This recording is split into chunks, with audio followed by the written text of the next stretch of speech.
with your main Chip Washington. When it comes to information, the man got an arsenal. Bring you up to speed with what you need. He's a local and nationwide news feed. Let's talk about it. Dialect to do something about it. Chip got the flow wide open if you got questions about it. Man, it's the show that brings you to your raw. To solve all problems, it starts with real talk. Real talk.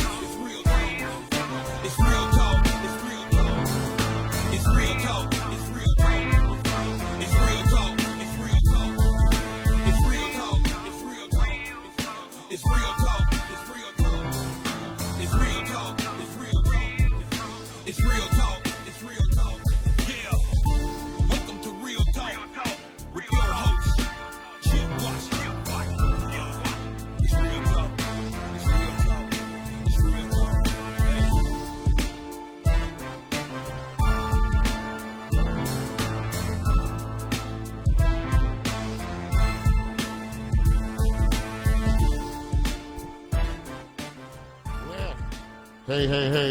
Hey, Memphis and surrounding areas. It's me, behind the mask, Chip Washington here. I hope that you are doing okay, and I hope that you, hold on, let me cut off my theme music. Got to cut my theme music off. Hold on. No, okay, there we go. Anyway, good to have you with us, wherever you are in this world, this country, this city, this county. Another edition of Real Talk on this last Monday in June, and yes, I'm wearing the mask because this, ladies and gentlemen, is the new normal, okay? There have been shutdowns all over the country. Folks are not paying attention, and when you don't pay attention, you have to pay the price. And the price comes in having to wear a mask outside when it's 95 degrees and the heat index is over 100. So we can stop the spread of this virus. Okay, enough is enough. Okay, take that off. Hold on, there we go. Much better. I just had to, come in to the show with some sense of urgency because that's what this is all about. The states, 32 states are surging now in terms of the coronavirus. We are seeing surges everywhere, including Tennessee. There are the governor of the state extended the declaration declaration of emergency for the state, basically meaning we're going to kind of hold where we are in terms of, but he's also urging folks to stay home. If you can telecommute or telework, you can do that. He's also saying that, you can't gather more than 50 folks. Social distancing, the mask, of course, here in Shelby County is mandatory. It's mandatory in Nashville too, by the way. And, all the things that go along with this are in place right now. And unless we want to go backwards in terms of what happens next, because honestly, if the numbers keep going crazy the way they've been going, and if you've been keeping up with this, you know this, the numbers are just going nuts. I mean, Saturday it was like 365 new cases. I think Sunday was 100 cases. We didn't get anything. I think Saturday was the last day we got numbers. The last 2 days we didn't because of a malfunction. So tomorrow should be very, very interesting. But yes, there is a mask mandate here. You must wear your mask inside the city limits, whether you're outside or inside. Restaurants need to comply. I read somewhere where the city got 49 complaints of non-compliance. But look at Florida. They're shutting down beaches in Florida. Not just to mention the restaurant bars, but beaches in Florida, shutting them down for the 4th of July weekend. And this is becoming in the few hot spots in Jacksonville and in Miami and in Orlando and a few other places. They're shutting down the beaches because people aren't complying with the rules. This virus doesn't know anything about your race, doesn't know anything about your economic status, doesn't care anything about who you are, where you are, what you are. This is a killer virus which has killed over 500,000 people around the globe. And hold on just a second because I'm getting, okay, they hung up. Anyway, they'll be calling me back in a minute. It has killed over 500,000 people in this world alone. 126,000 people in the United States proper. So, you can either be serious about it or not. It's completely and totally up to you. But the more you try to run away from it, the more you try to say what you're not going to do, This means that it's going to be a lot harder for a whole bunch of people, who really don't deserve this. And the young people in particular are spreading this virus like crazy. And a lot of them are asymptomatic and they don't know that they are, but they are. And that's what makes this virus even worse as far as I'm concerned. So we have a lot going on, and I just want you all to be safe, and I want you to be careful. And hopefully we'll have a good hour for you tonight. We'll be talking with Shelby County Schools, a couple of the deputy superintendents. I think that was a call I got a minute ago there in reference to school. School is about 6 weeks away. Ladies and gentlemen, if you have children, school-age children, you need to pay very close attention because school is 6 weeks away. And I don't know that there's been any definitive plans as to exactly how to reinsert all these kids, not to mention the faculty and the staff, back into this environment, given the fact that we have a killer virus on the loose. So we're going to be talking to them as well. We're also going to be talking about state politics with Representative G.A. Hawdaway. He is going to talk to us about his feelings in reference to this whole COVID-19 situation, the state and everything else. So I got a missed call here. So let me go on and make this phone call, and let's get this thing cranked up. I'm glad you're here. It's Real Talk. I'm Chip. I'm glad you're with us. Hello? Mr. Washington? Yes. Hey, this is John Barker and Angela Whitelaw. How are you? Well, I'm doing great. How are you two doing today? Super. How are things in your neck of the woods? Well, we're all trying to hang in there, hang on the branch with all this coronavirus going on here. But I've gotta tell you, and I know you all are too. But thank you so much for taking some time out of an extraordinarily busy schedule to talk with us a few minutes about schools. Sure. Okay, just to check. So Angela, I think we're on with Mr. Washington here. Chip. Hi, Mr. Washington. This is Angela. How are you? Hey, Angela. I'm doing great. Listen, both of you can call me Chip. Please call me Chip. Okay, great. All right. Thanks so much for the opportunity to be on today. Oh, I really appreciate you. Okay, let's get into it here. Obviously, aside from this virus that has caught all of us off guard, one of the biggest, most important conversations that are being had right now is school, which starts in about 6 weeks. And I'm so happy that you all took some time to talk to us a little bit about where we are in the planning, what steps are being taken. I know a lot of folks are very interested. So whoever wants to go right ahead. Absolutely. Chip, let's just go ahead and I'll get started. So from the operations side, one of the things that Dr. Whitelaw and I like to think about is that she's got academics covered, I got operations covered, and when we kind of put our heads together, what we've got is a great plan and also great team members who are supporting the efforts. We are led by a wonderful and inspired leader in Dr. Joris Ray, and one of the things that we're always looking to is his leadership and guidance and vision. And what he always says is, this is hard work, but it's heart work. Absolutely. What you're catching us is after the end of a really great session this afternoon, thinking about all of the ramifications. We're looking straight at the 10th of August and making plans for all those kinds of things that have to happen from academic side, from operations side, all the kinds of things about getting employees back into the central office buildings. Right. And what I would tell you is, there's at least probably a million things to think about, but we're trying to boil those down into the essential few. Right, Angela? We are, and I think that's the hard work that we're trying to do, is to ensure that safety comes first, academics, but we are really concentrating on some guiding principles for us, as to your point, getting ready for school. And John has really been trying to make sure buildings are ready, making sure that we have enough hand sanitizers, that we have masks ready for students, even before we get to instruction. Well, now let me ask you a question about that. So it sounds as if you guys are marching forward, marching straight ahead, looking forward to the August 10th date. So some of the things that parents don't know, or some of the people don't know in terms of some of the plans, if you can tell us about exactly how you're going to start to reinsert these kids, because we're talking about schedules, we're talking about the digital divide. There's a whole lot of things we've heard, but this is a chance to kind of let everybody know what's going on.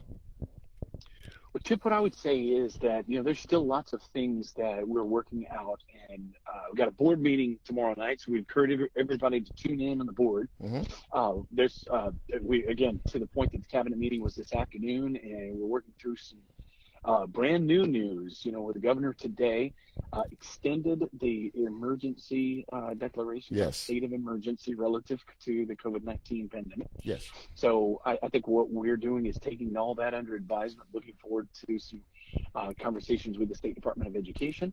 But what we know is that we have a lot of parents, a lot of students.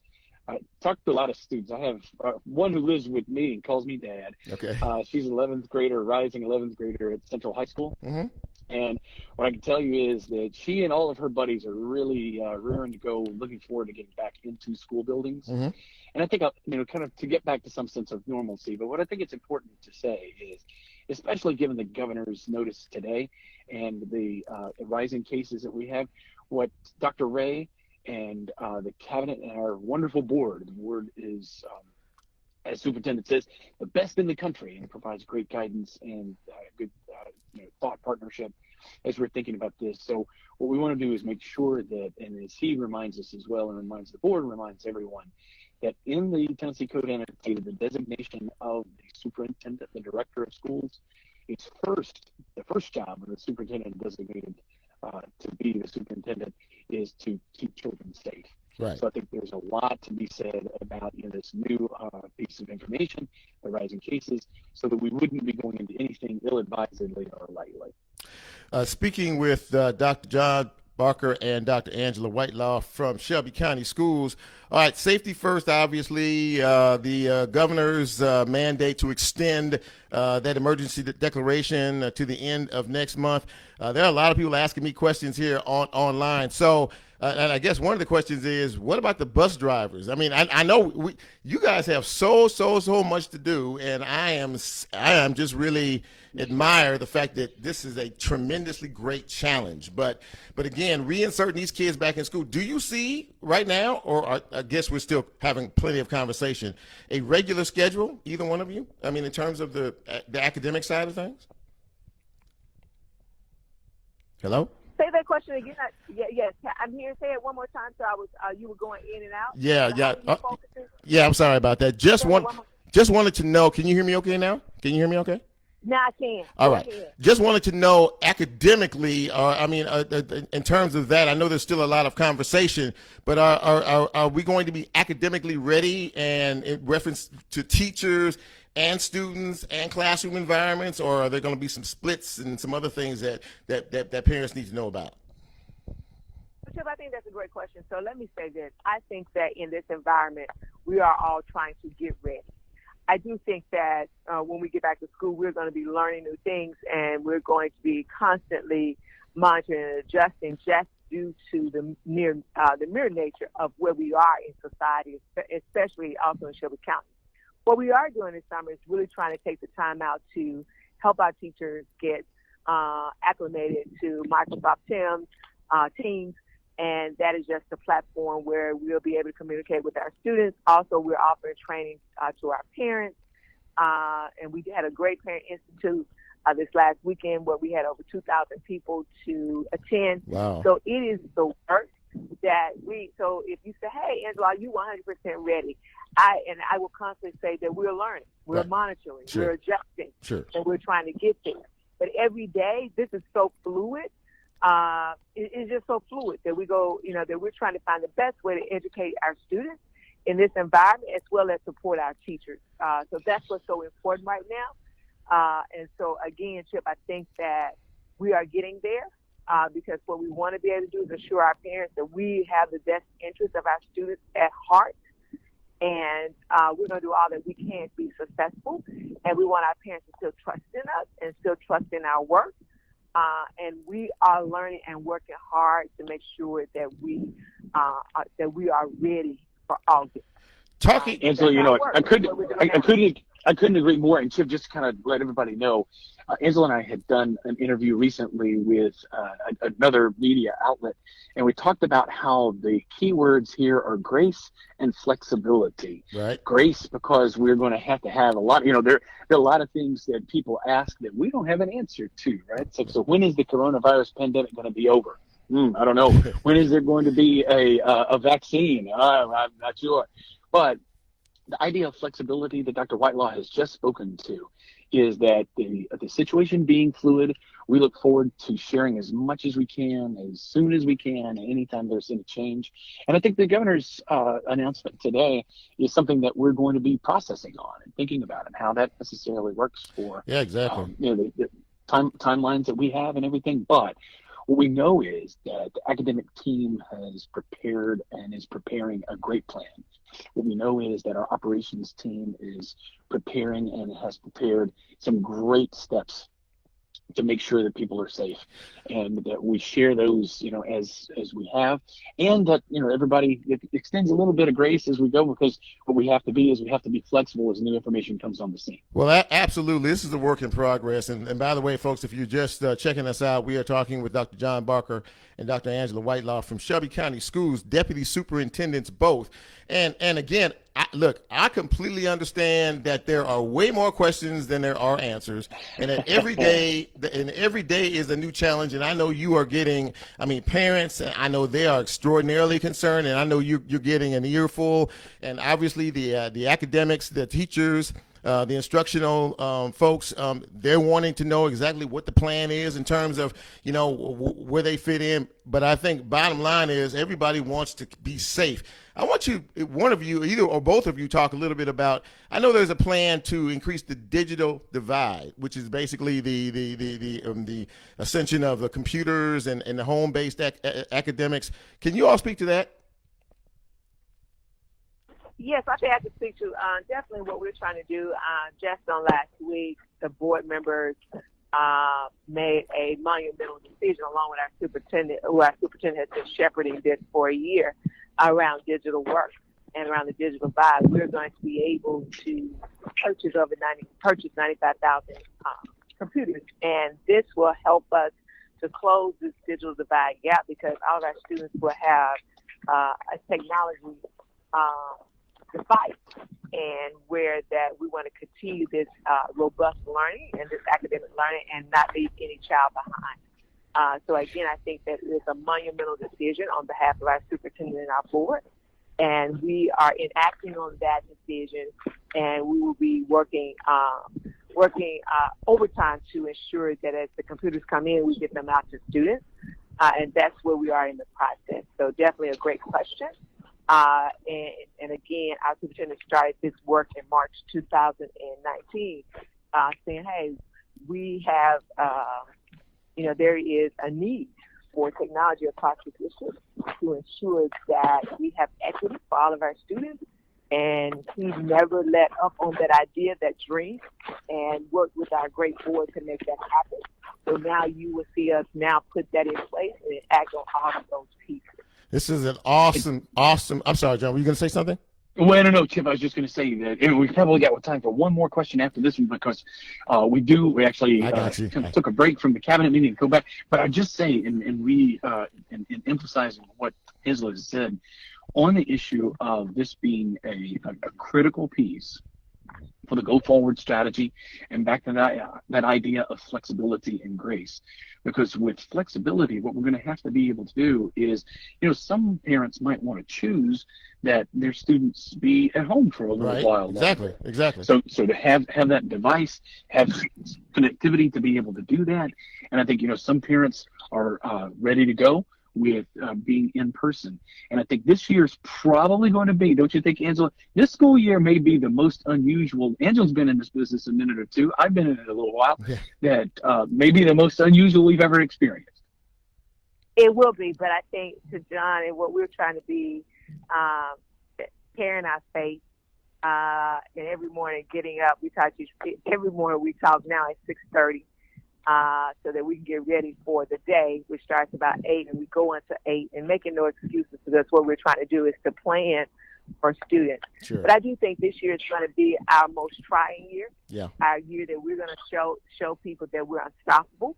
That we're going to show that no matter what, our students are going to live up. Our teachers are going to continue to work hard, and principals are going to continue to serve our students, and our superintendent is going to continue to lead in a great way.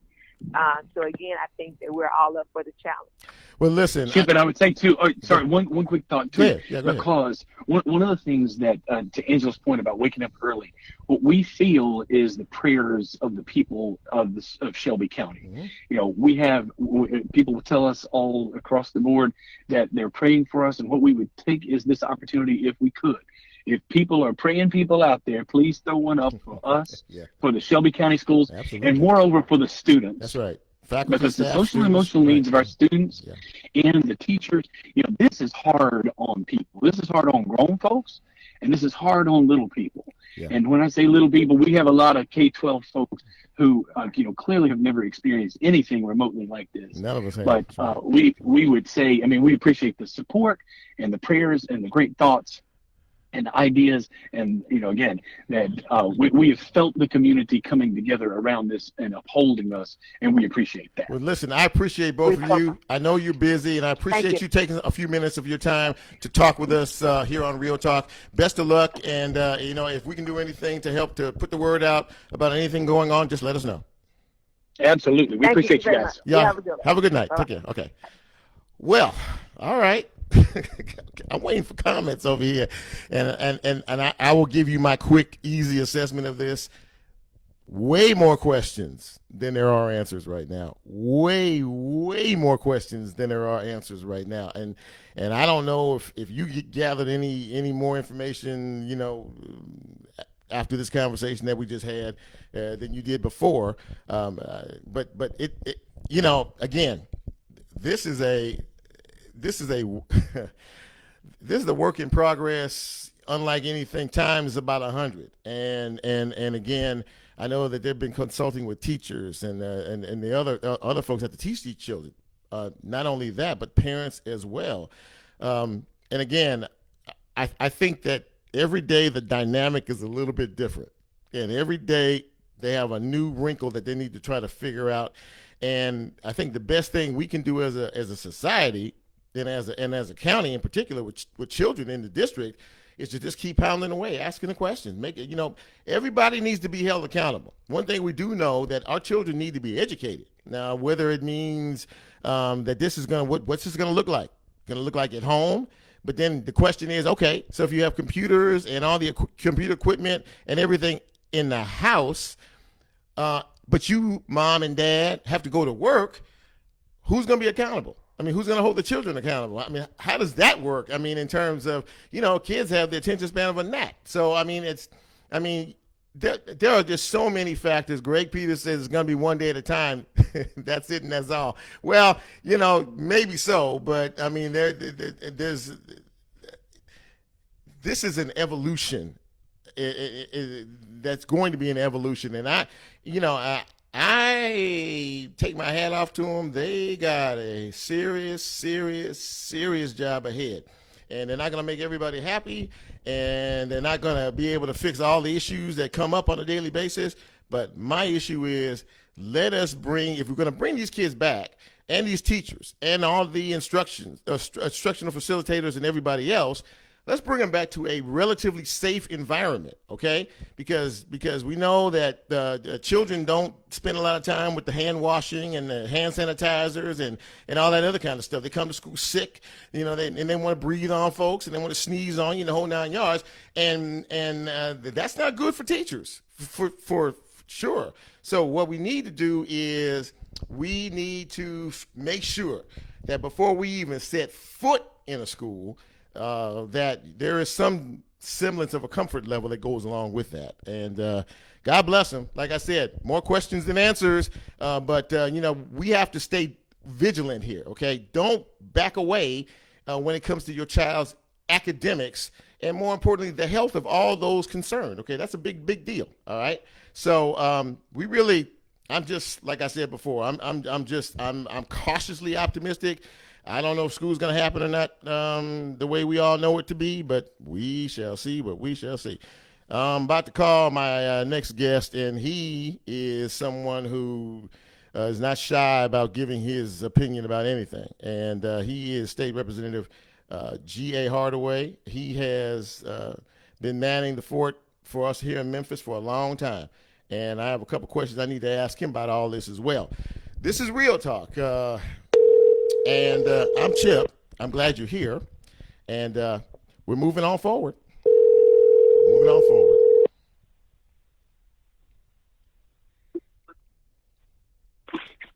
Hawdaway. This is my good friend G.A. Hawdaway. Chip Washington from Real Talk. How are you? Hey, Chip. How you doing? Man, if it's Chip Washington, I don't need you to say Real Talk, 'cause I know that's what I'm going to get. Yes, sir. Yes, sir. Well, listen, I know you're a busy, man, and I'm really happy that you're going to give us a few minutes tonight to talk. And so we really appreciate it. Just got off the phone with a couple of folks from Shelby County Schools, the deputy superintendents. And honestly, GA, this sounds like a much, much, much bigger challenge than anybody's prepared for. You have any thoughts about the upcoming school year around here? Well, and that was one of the first issues once the virus made it clear to us that it was going to disrupt norm forever. Yes. And trust me, it will be disrupted forever. Mm-hmm. We will never go back to our traditional means of education, whether it's some hybrid virtual classroom experience and the physical classroom experience. We'll never go back to where we were. I think it's real simple. What has happened is the quarantining, the social distancing, all of that has forced us to accelerate our use, the embracing of technology. Mm-hmm. We're not going to go backwards on that. One, because we're not going to, we still don't have an end date of the crisis. Right. Let me take you, and we're going to come back to education, but let me take you to where I chair the Black Caucus. Yes. And we've decided that there are 6 continuums that we're going to deal with. One is going to be healthcare for obvious reasons. Mm-hmm. The second is going to be economics. Okay. We've got to deal with education. We've got to deal with the justice system. We've got to deal with the crisis in housing, and we've got to deal with elections. That's how we being the Black Caucus, have framed the different crises that we are in right now. Okay. Now, you can't cure one without the other. The healthcare issue influences the education issue, influences the economics issue. It doesn't matter what order you put them in. So we being the 100 Black Men of Memphis, we have a charter school. It's the oldest public charter school in the state of Tennessee. Okay. A lot of folks that don't know that. I sound like your president now. No, a lot of folks don't know that. Okay. But because of that relationship, I was able to call Derek Joyce, who is the director for, we have a middle school and we have a high school. Mm-hmm. And I talked to him early on, shortly after it was clear, this was over a month, maybe 2 months ago, that we have got to start designing whatever that hybrid is going to be to look at how we do a couple of things. One is for all of our children to look at that, I call it the dumbed down period. Some folks have fancy word, learning loss and learning lapse and things, but it's that period of time right. when your child in the past has left the last classroom instructional day mm-hmm. until they get back to next school year's first classroom instructional day. When we started the Memphis Academy of Health Sciences, that was one of the first things that we did. We looked at testing the children when they came back to school from the very first time they hit foot on that campus. Let's see what you still retained from last year. Let's see what you didn't retain. That allowed the instructors, the classroom instructors, to prepare a curriculum and academic outline of how to take the children from where they are, not where they should have been, but from where they are, and then carry them forward into the new academic year, the new material. So what we did was to look at how do we address this issue of learning loss, and we actually put together a team that involved the Tennessee Higher Education Commission, a couple of members from that, the Department of Education, local school board members, etc. We did that so we could develop our own model. We couldn't afford to wait to see what type of enrichment programs we need to institute right now. This was back when we were still carrying on pretending like we were going to start to send the children back to school. Okay. Ain't going to happen because of health issues. We can't let it happen. So, GA, you can't guarantee that children are going to go to school, That's right. infect other children, That's right. infect teachers, kill teachers, take the disease back home, kill mama, big daddy. So none of this makes any sense, but we've already started on that. So and by the way, ladies and gentlemen, we're speaking with State Representative G.A. Hawdaway.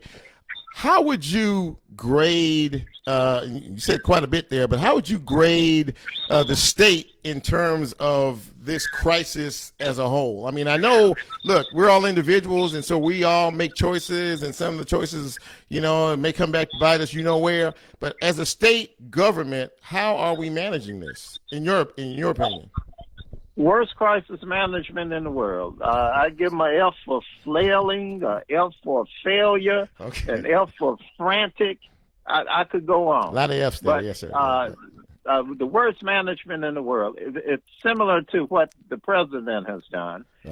First was ignore, then deflect, pretend it ain't here.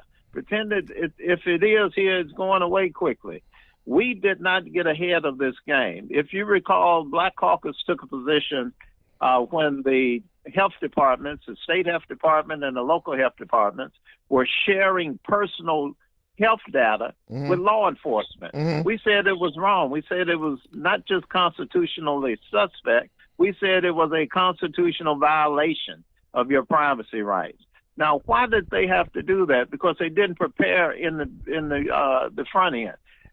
Local government, the state of Tennessee, the Emergency Management Agency locally, the Tennessee Emergency Management Agency, they did not prepare. They didn't go get materials, personal protection equipment, when it was available and when it was reasonably priced. That's why they had to keep coming up with these mismatch ways of how do we protect some of our citizens and not others. We have failed in so many ways. We had, during the first emergency budget that we passed, before we took the couple of months break and then came back in June, right? We passed a budget that did not include the necessary funding for our personal protection equipment for the first responders, personal protection equipment for those individuals who are staffing and on the front lines of the nursing homes and the rehab centers and the assisted living facilities. Okay. All of this has come back to haunt us. We've had people die unnecessarily. People become ill unnecessarily because the state wasn't prepared. And then when we jumped in a game, we still made slow decisions, and we made decisions which were not in the best interest of the public. We still don't have adequate safeguards in place at the nursing homes to stop killing our elderly, to stop killing our seniors. That's true. Those individuals who work there need to have adequate equipment, personal protection equipment, which would include the hand sanitizers, the proper masks, the N95s, nothing less. These surgical masks, the only thing they stop, Chip, is they stop you from spitting on me and me from spitting on you. They don't stop the airborne viruses. That's why they say N95 on the best mask. You can get one that is N100 because that's the degree of effectiveness that they have. So they're giving out cloth masks and surgical masks. They're effective about half the time, 60, 70%, depending on how you configure it. N95s are effective on 95% of the particulates in the air, the germs that you're breathing in and out. So we don't have the best equipment. We're telling the public, look, put on a cloth mask and then go out in public and act like you're protected. No, you need to do social distancing. You need to stay out of groups, out of crowds as much as possible, right, because you are not completely protected until we get a vaccine or until we get some therapy, some drugs or something else, sure, gene therapy, sure, something that will actually cure the disease. Mm-hmm. You need to act like everybody got it, and you can get it, and you can give it to somebody.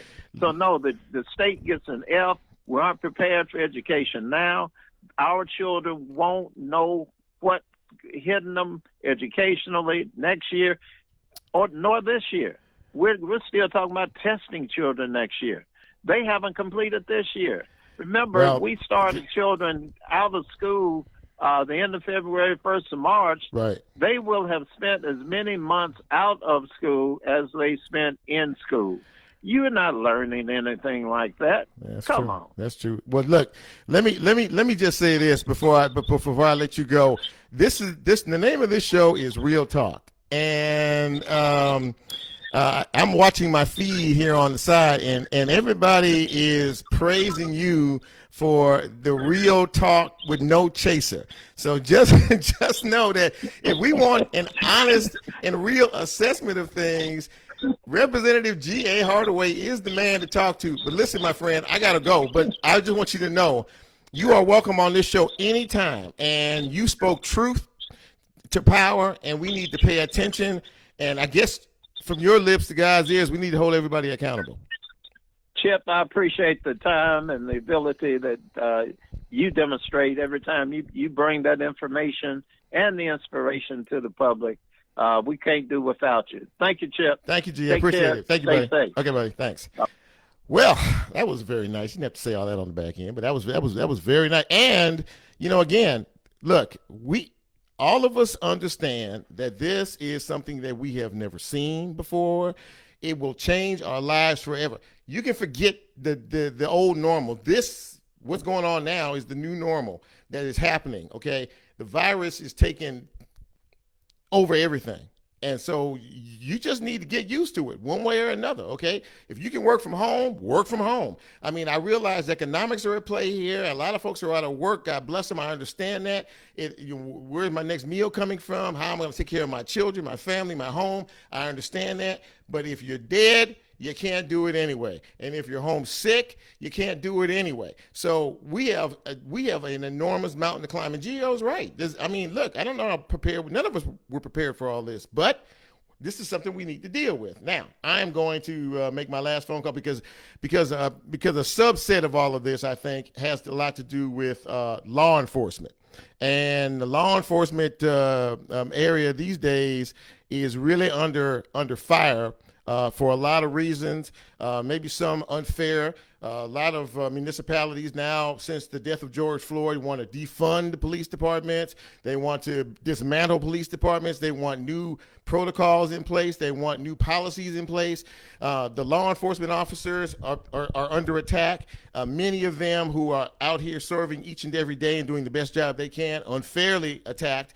We're seeing protests from coast to coast, and we're going to talk about that right now with my friend and radio talk show host extraordinaire Mike Williams, who's the president of the Memphis Police Association.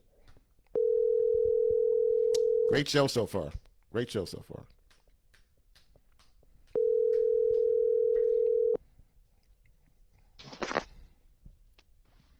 Hello? Mr. President, Chip Washington. Oh, you got the wrong number. Oh, I'm sorry. I'm sorry. You're all good. All right. Whoa. Hold on here. Whoa, man, that just made me look bad there, didn't it? I can do all that by myself, though. Hold on just a second.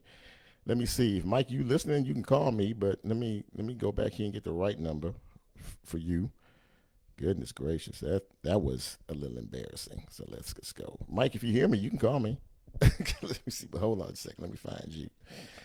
Oh, man, live radio, huh? What are you going to do? Let's see here. He's in here somewhere. Just hang on. I'll find him. I thought I had him in my phone here, but I guess I got to go down here. Oh boy, G.A. Hawdaway, my friend. I tell you, he spoke a lot of truth.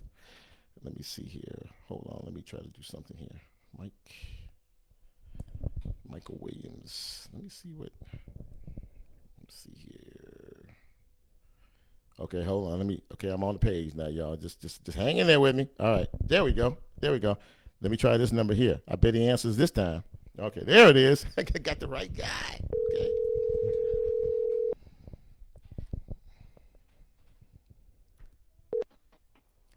Hello. Mr. President. What's going on, Doc? How are you, sir? Man, I'm good. How about you? I'm doing great. And I have to tell you, Mike Williams, I am a big fan of your radio show, sir. And thank you. When I grow up, I want to be just like you on the air. I'm just telling you. I'm telling you, man. No, really, you bring truth to power, and I really enjoy the conversation, and so do a lot of other people. We really appreciate you because you're an honest man, and you speak it no matter what. So let me just jump right into this thing here. Obviously, police departments all across the country are under attack. That is correct. And I mean, in some instances, unfairly so. Yes. And we here in Memphis are seeing the same thing. We've seen protests, and we've seen marches, and we've seen demands for defunding the police department, for dismantling the police department, for changing protocols, procedures. And I just wanted to get your take as someone who is a law enforcement officer, but who represents the mass of law enforcement officers as to what you see going on right now. Well, I see a lot of, don't get me wrong, there are individuals that are in law enforcement that should have never been in law enforcement, that don't belong in law enforcement, and they shed a bad light on the profession. And definitely, for the hardworking young men and women that are out there every day, that are putting their lives on the line, that are trying to serve their communities. We got a lot of individuals, especially in the Memphis Police Department, that are either from Memphis, live in Memphis, and we love the city. So, right. And we work hard trying to build community police relations on a daily basis. And I say, a lot of the things that have happened in other places, they haven't happened here. Right. When you look at 8 Can't Wait, the Memphis Police Department is pretty much in compliance with all of those. But you have individuals that want to take it to the 99th nth. But I've always said that here, I have no problem with 8 Can't Wait as long as it does not put police officers in jeopardy, jeopardize their safety, or if it does not infringe upon their constitutional rights. Other than that, hey, let's roll, because I always tell people I got into this profession because I didn't like the police. I didn't like the police. Okay, that's interesting. But sometimes you can't always stay on the outside. You got to be on the inside to make systemic change as well. So I believe since we've been the president of the Police Association, we probably got more people to resign than people realize, that we felt that did not have the attitude or the aptitude to be the police, number one. Number two, we also started a foundation to whereas we've given almost $2 million back into this community, and it's coming out of officers' paychecks because we have officers out in the community that have football teams, basketball teams, track teams. And a lot of people say, well, what good is that? And I will tell you that when you catch kids at a young age and you can do juvenile abatement and give them hope and aspirations, you have to catch them while they're young, because once they get to be 16, 17, 18, they're going to have problems. Exactly. Speaking with Mike Williams, who is the president of the Memphis Police Association, and Mike, there have been obviously some demands made on the department via local government and a lot of the protesters and things like that.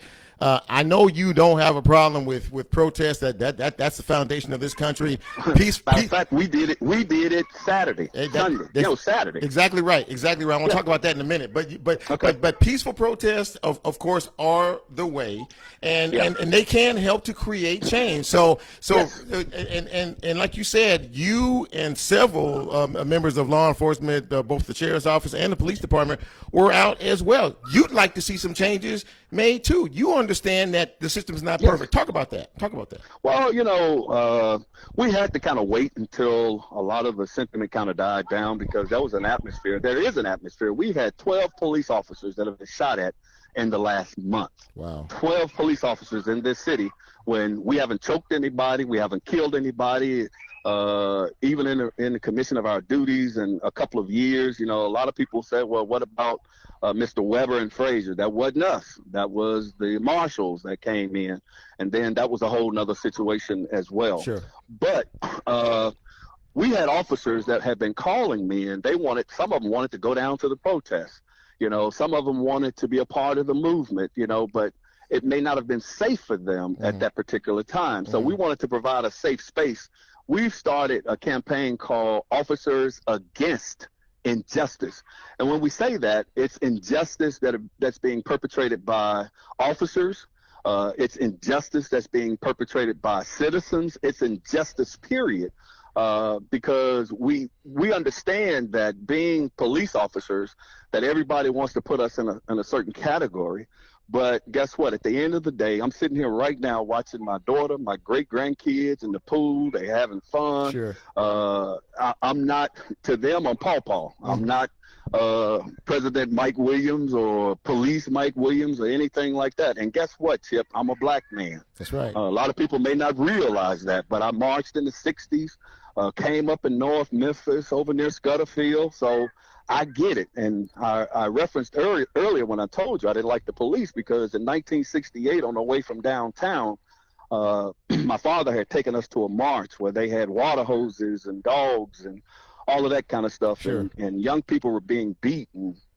And on the way home, over there on 3rd Street by 3rd and Mill, motorcycle cop pulled up, started dressing my dad down. My dad wouldn't back down because he was with his 2 sons, and he had just left the march. So I'm 8 years old at the time, holding on to my dad's leg, and I'm like, Jesus Christ, this guy here. What? That was my experience with my first initial experience with the police, aside for what happened downtown.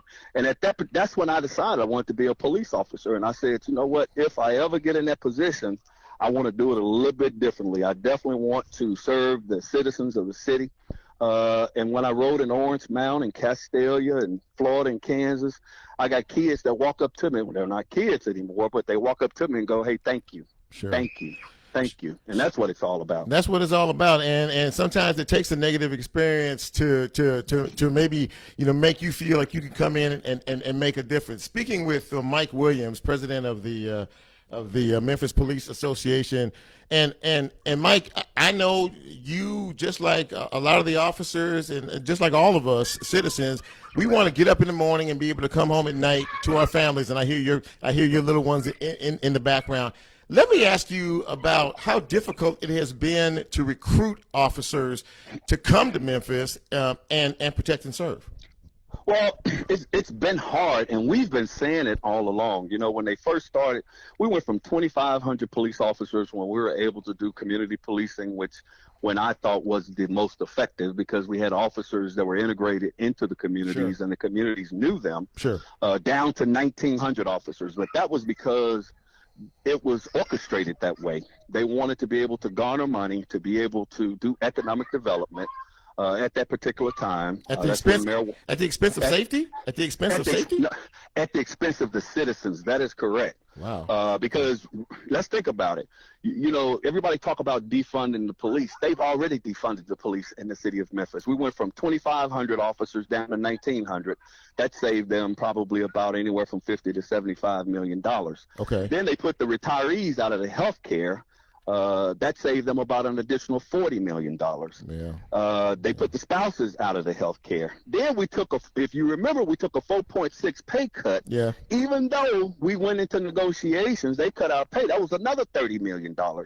So they have defunded the police, but they just didn't call it defunding at that time. Okay. Now, when I hear a lot of these young activists and they're talking about defunding the police, we had 7 people killed in a 24-hour period 2 days ago. Yes, exactly. Over the weekend, we had over 6 people that were shot That's right. in the city of Memphis. Then we had 3 juveniles under the age of 16 that were shot in the city of Memphis. We had a shootout going down 40 over near Witten. Right. We had a guy jump out in the middle of Shelby Drive and Rains Road. Not Shelby Drive and Rains. Shelby Drive and Neely opened fire, shot 3, killed 1. So to say defund the police, that's also going to be at the detriment of the citizens of this city as well, because it's already kind of off the chain, you know, and I don't have to tell people that. Anybody that's been here for any period of time already know.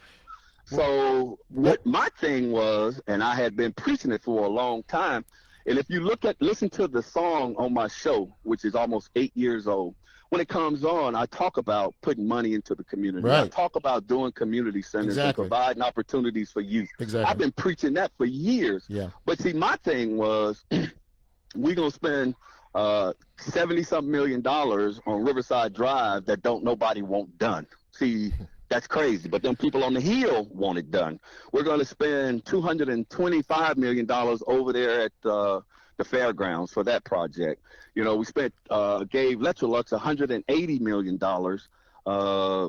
and they're getting ready to leave with all of the pilots and everything that we gave them. We gave $25 million for Crosstown Concourse. And the only reason I point these things out is because they're what they call public-private partnerships. But guess what? The rich are getting richer, and we're getting poor, and we're neglecting our youth and our communities and all of that. So the money is there. It's just a matter of prioritizing right now. Well, and I'm glad you said what you said. And by the way, ladies and gentlemen, if you're just checking us out, we're speaking with Mike Williams, president of the Memphis Police Association. Okay, obviously there are some great challenges. There are some hiring challenges here. There's a lot of other things that we face. This is kind of a two-part question. First of all, how receptive is the current administration to the true needs of law enforcement officers? And the B part of that is, do you see us heading down the right path, or do we need to vary one way or another? Well, no, because the current administrations are the ones that are actually backing up the $70 million project that's going on, and a lot of the other projects that have occurred around the city, which is costing the city millions. I think the last time I checked, we have a $1.6 billion deficit, $1.6 billion deficit, if it has not went up even more. And that's because we've given all of these other people money. And like I said, they're getting richer and we're getting poor. So I don't necessarily think they're receptive. You got to remember, the current administration was also the chairman of the council and actually wrote the 4.6 pay cut, was also on the council when they cut police officers, was also on the council when they changed the healthcare system and put the retirees out. So all of this was a direct result of the current administration when they were not the city's administration as far as the mayor, but they were on the city council at the time. Sure. You know, but we continue to put individuals in office who could care less. We got 8 black people on the city council right now. If they wanted to move City Hall tomorrow, they could. But for some reason, we can never get those individuals that have been elected to focus on their constituency that have elected them. For some reason, they always tend to lean toward the money. You know, want to be a part of the status quo, want to be in the in crowd.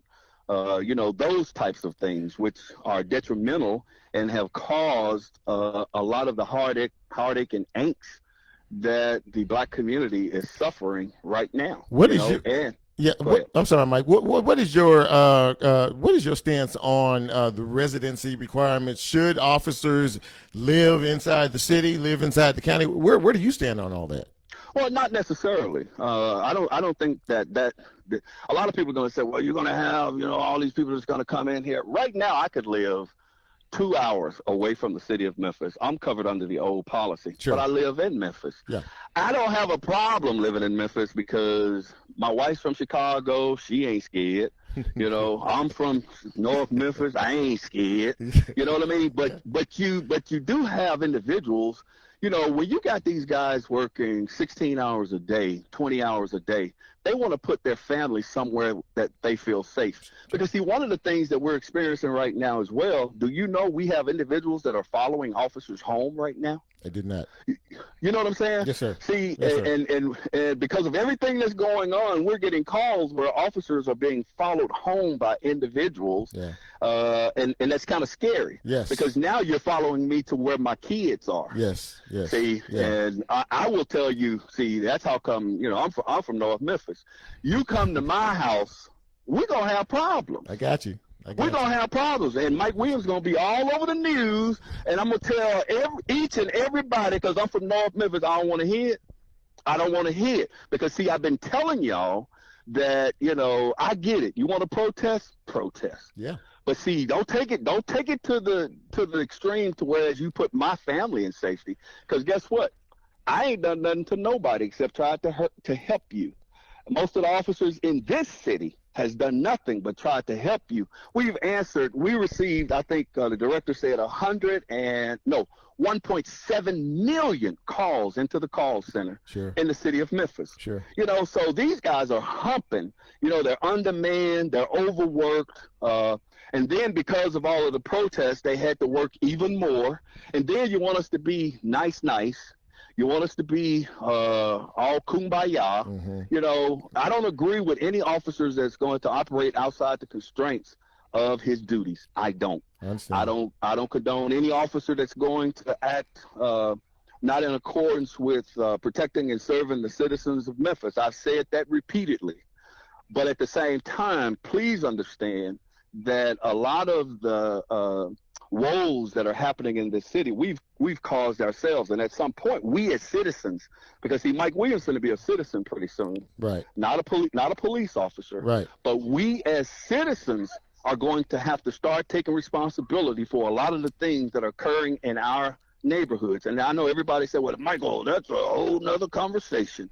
No, it's not. What it is when you look at what's going on, it's a 360.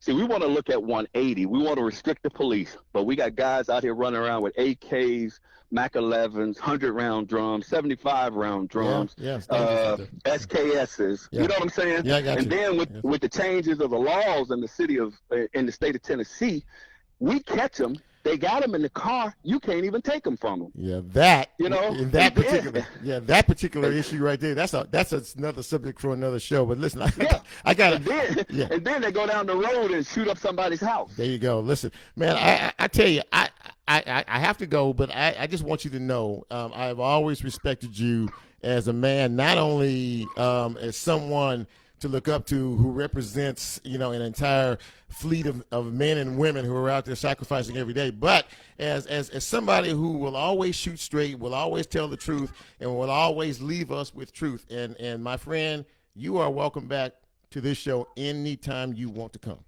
Well, thank you. And we're going to have you on our show as well. Too. Well, I would appreciate being a part of the King we Show. Can top it up. That's right. Let's do it, man. Let's do it. Mike, thank you so much, man. I really appreciate it here. Okay, thank you. Okay. Have a wonderful day. Thanks, man. Well, I tell you, ladies and gentlemen, that was, look, I get a little like, you know, I sit here sometimes and I think about the blessing that I've been given to do this show. And I don't know how you feel about it, and I don't know what you think about it, but I would just like for you to listen to some of the conversations that we're having with some of the individuals that we're having. We may not be able to get all the answers to the questions that I want to ask or that I ask, but, you know, we do the best we can with this. I truly appreciate the opportunity, and talking with people like GA and talking with people like Mike, tremendous, because they tell the truth. They tell the truth, and that's what we're here to do. Listen, thank you all for being with me on this Monday. As the Lord says so, we'll be back next week. Try to do it a little bit better. If you have any suggestions, ideas, or criticisms of me, well, you can leave the criticism part out, but the other part, no, absolutely. Whatever it is that I can do to help make this show a better show, it's something I'm willing to do. God bless you, each and every one of you. Stay safe out there. Stay safe out there and wear your mask, please, please. God bless you. Take care of yourself. Take care of your family. Take care of each other. Love each other, because that's how we're going to get through it. I'm Chip, and I'm out.